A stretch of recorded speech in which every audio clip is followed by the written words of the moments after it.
My name's Annabelle and I'm riding my bike all across Africa. I am currently in Côte d'Ivoire and so far I've ridden just about 5,000 miles on the continent. Today we'll be riding into Yamoussoukro, which is the capital of Ivory Coast. It's just shy of 90 miles away, which is like 140 something kilometers, so it's going to be a pretty big day. But we are prepared. We started early and we got a good night's sleep last night and picked up some food at the grocery store, so we had a lot of good snacks to eat along the way, which, you know, makes me so happy and makes the riding so much easier. I was determined to be in a good mood today, like no matter what happens. And of course there were some small annoyances, but that's literally bound to happen any day. But for the most part, today was a really good day. I think when you're in a good headspace and you're like ready to meet everything positively, you attract a lot more positive attention. So like, for example, tons of people stare at us, and if I'm in a bad mood and I just stare back, like that's a pretty negative interaction. But if I smile and wave at the person staring, like 9 times out of 10, they're gonna smile and wave back, and it turns something that would have been negative into something that's pretty positive. And so that was just kind of like the mindset and the energy that I was trying to channel all day. About halfway in, we stopped in the shade on the side of the road and had some Frosted Flakes and a candy bar that was pretty melted but so delicious. We passed a really big brewery too on the road, which was pretty cool. Haven't seen like anything that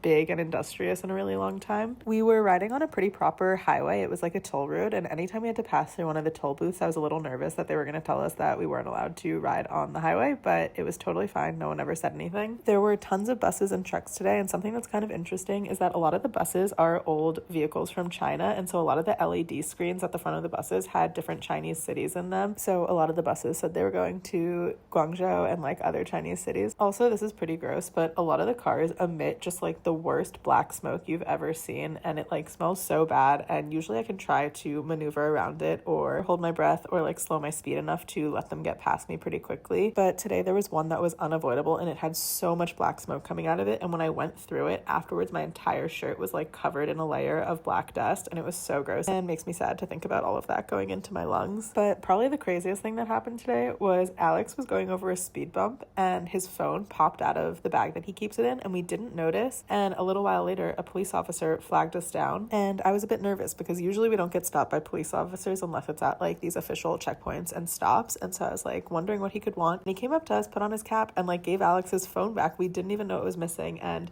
we were just so grateful for him and so lucky that he found it and gave it to us. Like that would have been such a mess. Yamoussoukro is home to the largest church in the world. That's what's behind me, and so we're gonna go check that out tomorrow, but it was cool to get a little drive-by as we were coming into the city. We made it to a hotel and got showered up, ready for some dinner, and ate some ice cream for dessert. We're 2 days out from Abidjan, and I'll see you guys tomorrow.